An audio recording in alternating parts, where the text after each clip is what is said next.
Hi, Mick. Magandang araw. Hello. How are you, Mick? Good. Okay, kumusta yung assignment natin kahapon? 'Di ba kahapon? Ano yung topic natin kahapon?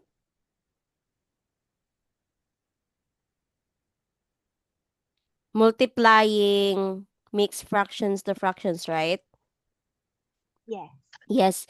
Na-check nyo na ba yon sa araw na ito? I did. I didn't know. Hmm? I don't know. Most of Ah, them are most of them are a little bit wrong. okay, Like it's okay. close to the answer. Mm-hmm. So, iba yung hinahanap ng teacher mo. I think I yung did. hinahanap niya is the lowest term, 'di ba? Yeah. Okay. But it's Wait. okay. I still you understand the process, right? Yes. Yes, kasi yung sinolve natin kahapon, yan yung the final product of the mixed fractions. Okay. So today, as you said, meron kang sinend sa akin. Yung topic natin today is all about Filipino. It will serve as your review, right, for your upcoming midterm exam. Tama ba si Teacher Mick? Yes. Mm-hmm. Kailan ba yung midterm nyo? Next week. Oh, like starting from Monday? Yes. So Philip. To August. I think August. Okay, I see. Okay, sige, let's start our lesson. Our first lesson is, of course, na tackle na natin to last time, Filipino. Dalawa yung topic natin for today, and if meron pa tayong time, pwedeng maging tatlo kasi recalling na lang naman tayo. Sige, yung unang topic natin today, I will share my screen. You know this one, right? You're familiar with this one, mga tulang. Pambata. Yes, mga tulang pambata. When we say tula, tula is one of the pinaka-famous na panitikan sa mundo. Just like for example, kagaya ng mga iba't ibang story, may paragraph, may essay, pero yung tula, ito yung pinaka-famous, right? Alam mo ba kung ano yung tula, Mick? Yes. Yes. Para sa'yo, ano yung tula? What is your own definition of a poem or a tula? Yung nagsasabi kung ano nangyari. Parang story. Yes, naglalahad rin ito ng mga story at medyo creative, 'di ba? Medyo ano to siya, medyo malalim yung mga salita na ginagamit, yung common na mga tula, at medyo creative, kung baga malikhain yung pagkagawa ng mga writer. But ngayon, yung tatalakayin natin ay isang uri ng tula at ito ay tulang Bata. Yes. Kung sasabihin natin may tulang pambata, ano yung unang maiisip mo kapag tulang pambata? Para, para sa bata. Yes, very good. Literal. Literal lang siya, di ba? Meaning to say, tula na para sa bata. Sige, since ito'y para sa bata, pwede mo bang ilarawan? Pwede mo ba siyang i-describe kung ano yung mga salita niya? Madali ba, mahirap? Madali. Yes, of course, madali lang. Kasi of course, yung goal ng tulang pambata is mabasa ng mga bata na naintindihan nila agad, 'di ba? Hindi yung parang maglalagay ka or magsusulat ka ng mga mahihirap na salita, 'di ba? Kapag ikaw ay gumagawa ng tulang pambata, dapat yung simple. Simple lang yung word natin. Okay, sige. Ating i-define kung ano yung tulang pambata. Pwede mo bang basahin ang nasa screen? Ito ay isang uri ng panitikan na nagtataglay ng masayang ritmo, simpleng salita, at madaling tandaan na mga tagtugma.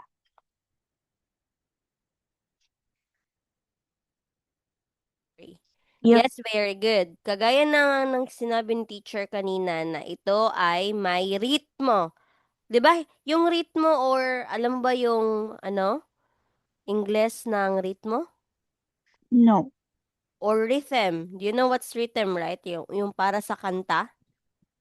May ritmo yung Yes. tula. Yes, hindi lang yung kanta ang may elemento ng ritmo, pati rin ang tula, meron siyang ritmo. Or simpleng salita, gagaya ng sinasabi ko. Just like for example, maglalagay ka ng baso. Alam mo ba kung ano yung baso? Ibig sabihin ng baso? Yes. Baso. Saan ito ginagamit? Sa pag-inom. Yes, very good sa pag-inom. Ganyan. Kagaya ng ganyan. Sige. Just like here, may mga salita dito and gusto kong bigyan mo ito ng definition. Pwedeng yung own definition mo lang. Bata. What is bata, Mick?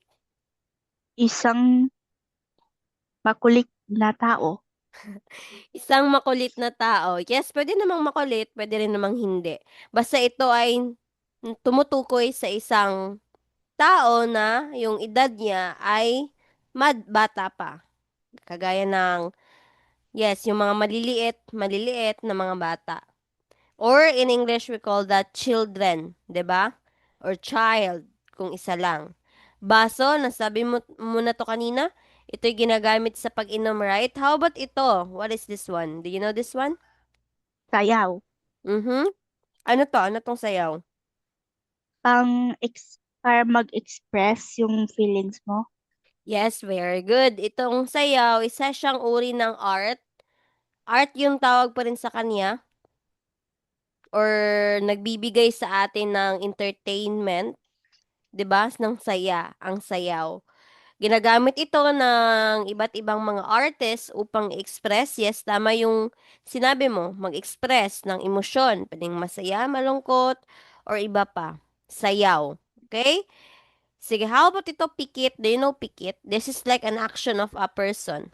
Blinking. Yes, blink. This is blink. Meaning to say, yung pagpikit ng mata, pagsara or pagbukas ng pagsara at pagbukas ng mata, that is pikit. How about this one? What is this? Tulay. Tulay. Yes, what is tulay? Your own definition of tulay in Filipino.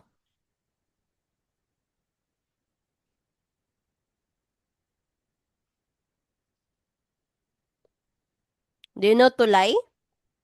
No. Ah, no, it's okay. Okay, may mga iba't ibang definition ng tulay. Pwedeng yung nakikita natin, pwede rin namang hindi.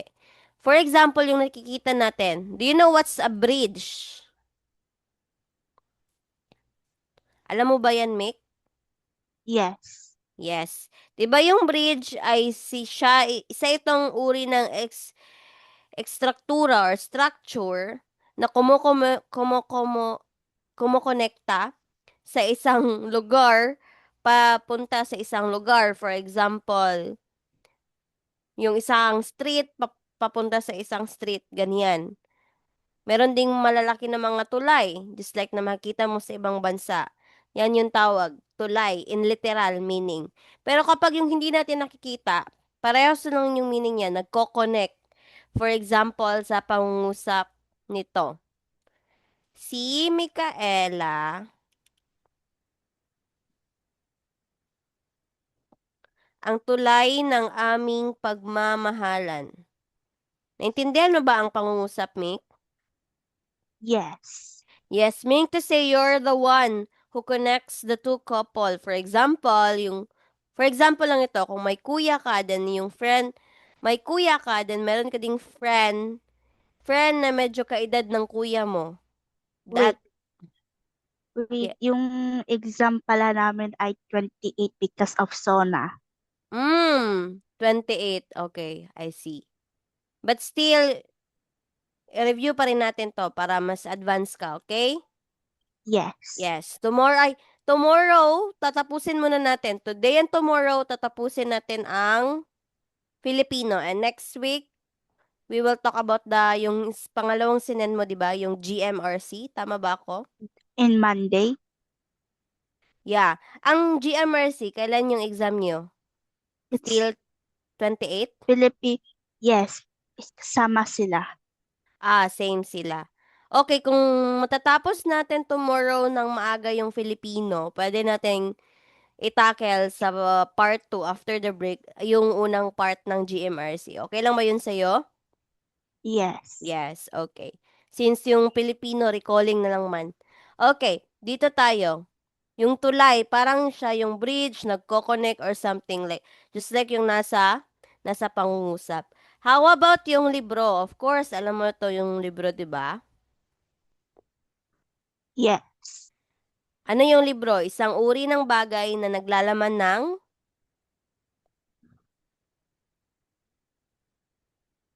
Ah, maraming impormasyon, di ba? Pwedeng tungkol sa math, tungkol sa science or agham, tungkol sa history ng Pilipinas, ganyan. Or pwede rin namang mga libro na nagbibigay ng entertainment or saya, di ba? Yeah, just like yung mga fictional na books, ganyan. Okay, naintindihan ba so far? yes. Meaning to say, yan yung mga ginagamit, common na ginagamit kapag ikaw or ako ay gumagawa ng tulang pambata. Sige, basahin natin yung mga katangian or characteristic ng isang tulang pangbata. Ano ba yung dapat na makita natin kapag tayo ay nagbabasa or ano ba yung dapat isaalang-alang natin kapag tayo ay sumusulat ng tulang pambata? Sige, una, Mick. First, ano? Simpleng, simpleng salita. Okay, sige, stop muna tayo. Simpleng salita, just like yung pinakita ko sa iyo kanina, yung mga words na binigay ko, pwede natin tong gamitin sa pagtula. Meron din naman Ah, mga salita na madaling maunawaan, 'di ba? Sige, just like for example ito. I have here a sentence. This is pwede itong gumagamit sa tula. Basahin mo. ang pusa ay malambing, mahilig maghapos at lambing. Yes. Alam mo ba yung malambing? Yes. Of course, unang basa mo pa lang naintindihan mo na. Malambing or lambing, same lang yan sila. Like, parang sweet, sweet siya kumbaga. And of course, pusa, 'di ba? Alam mo to, kung ano yung pusa. Isang uri ng hayop, Yes. 'di ba? Na pwedeng maging pet or pwedeng maging alaga sa bahay. Ah, Pangalawang, yes? paano yung simple sentence? Simple. Sentence. Simple sentence. Paano gumawa ng simple sentence? Like kasama ba yan sa simpleng salita? Ah, yung simple sentence, sa ibang parte na yan siya ng pag-study ng Filipino.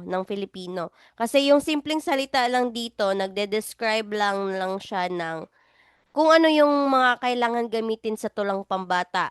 Pero yung simple sentence, yes, parehas lang yun sila ng meaning, simple or simple. Yung simple sentence, Mick, ano siya? Yung do you know subject, right?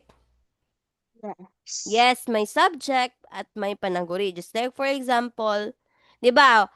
Alam naman natin na sentence is a group of words that has a complete thought. 'Di ba? Tama ba ako, Mick? Yeah. Yes. Si Micaela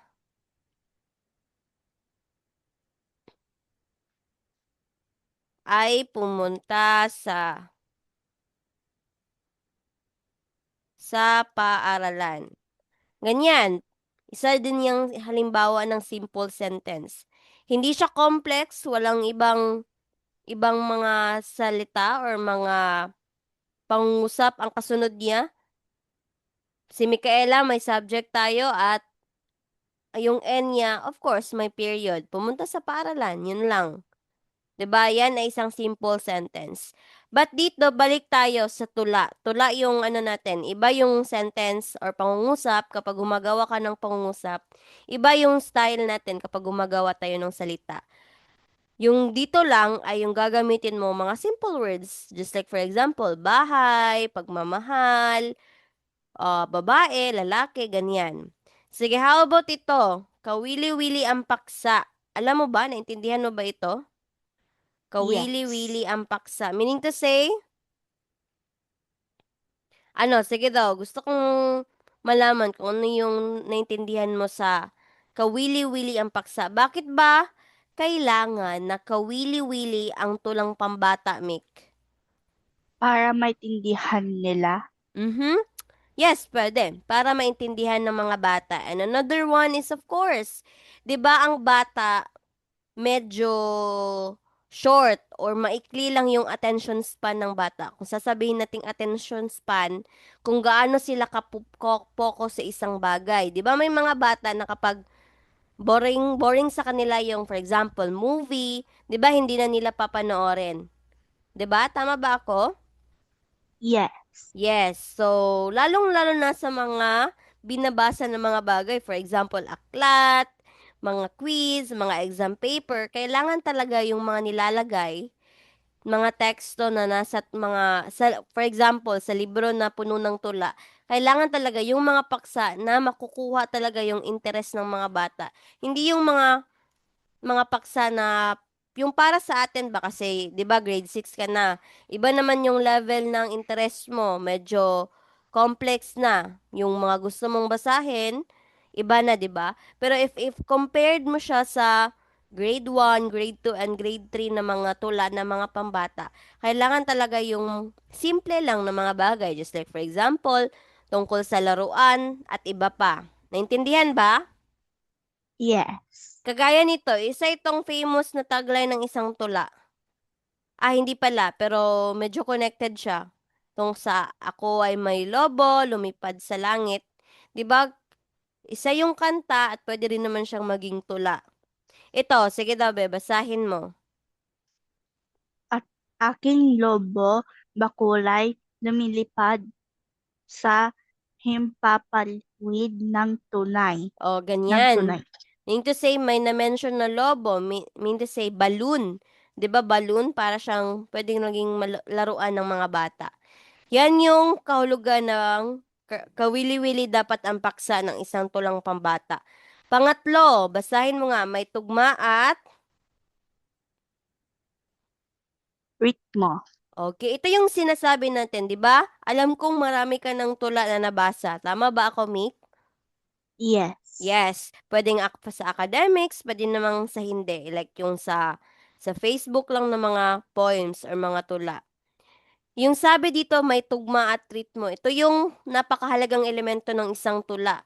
Kasi malalaman kasi minsan, ito yung nagiging basihan natin upang malaman na yung binabasa natin ay tula ba or hindi. Kasi mapapansin mo kapag story yung binabasa mo, 'di ba? Medyo mahaba yung mga pangungusap, 'di ba?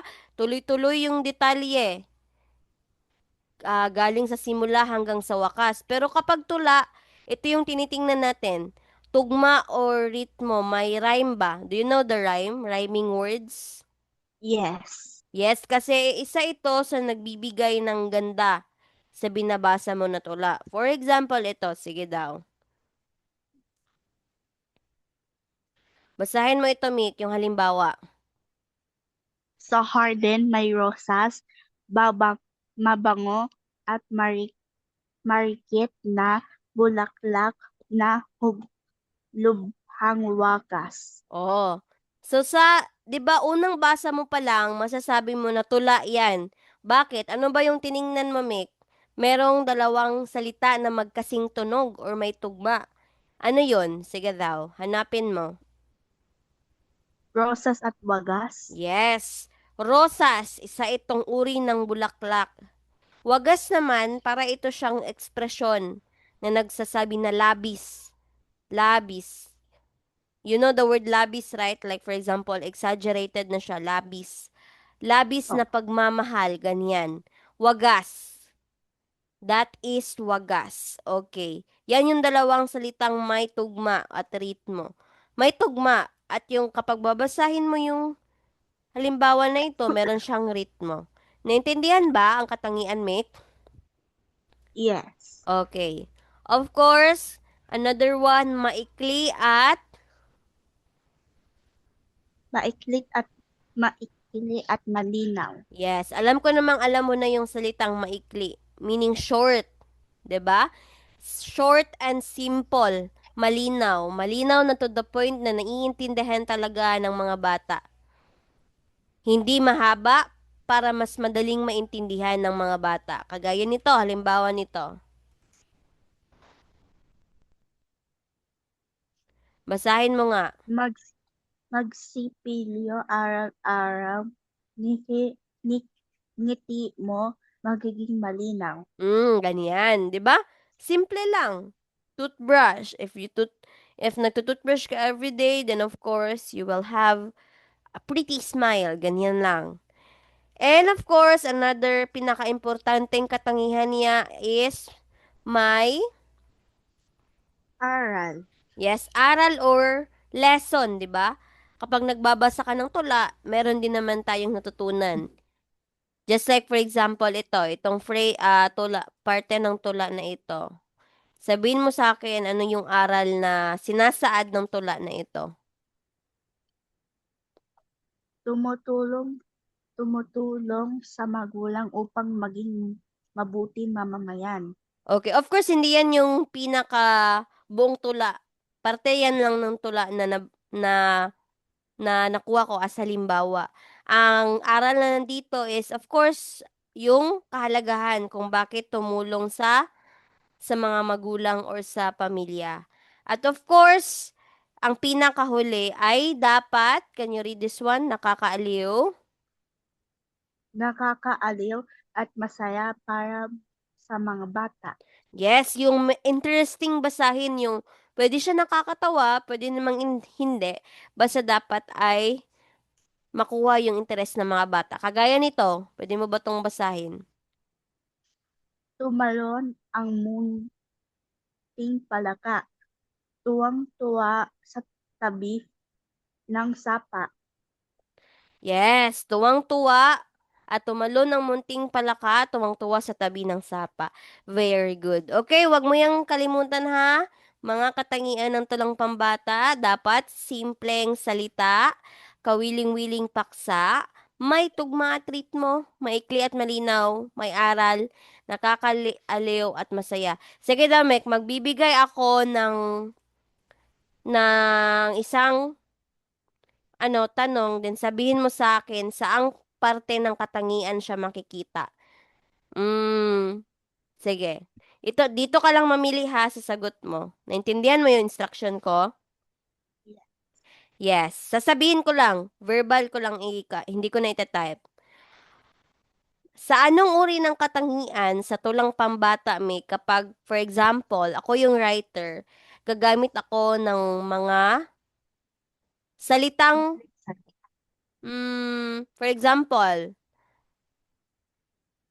ako ay masaya na tumutulong sa pamilya. Meaning to say, pamilya masaya. Simple lang yung salita. Ano kaya yan? Anong May katangian? aral. Ako ay masaya, tumutulong sa pamilya. Kapag gumagamit ako ng mga salitang, ano lang, simple. Meaning to say, Simple simpleng, salita. yes. How about kapag gagawa ako ng tula na related sa superpower? Kawiling-wiling Pwedeng dalawa. paksa. Yes, tama ka. Kawili-wiling paksa or nakakaaliw at masaya para sa mga bata. How about kapag gagawa ako ng tula na tungkol sa pag-aalaga ng environment or ng kalikasan? Aral. May aral. Okay, how about ito? Pagmamahal. Kung gagawa ako ng tula na meron siyang magkasing tunog. For example, ako ay batang masaya, magalang sa tuwina. Ano yan? Masaya at tuwina, magkasing tunog.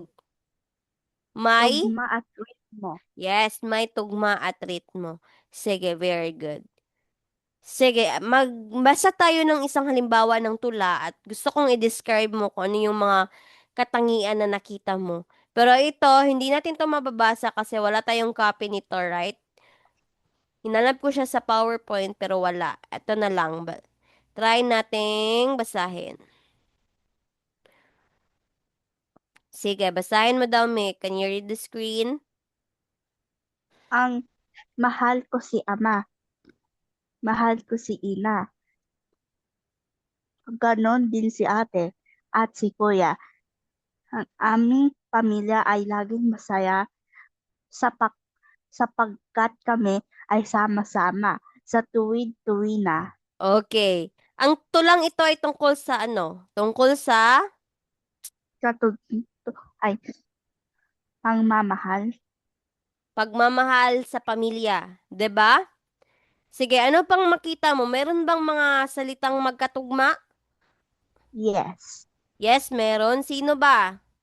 Ano ba? Pam pamilya, pamilya, masaya, sama-sama, tuwi-tuwina. Yes, very good. May ritmo. Simple ba ang ginamit ng mga salita, Mick? Yes. Naintindihan mo ba agad? Yes. Okay, very good.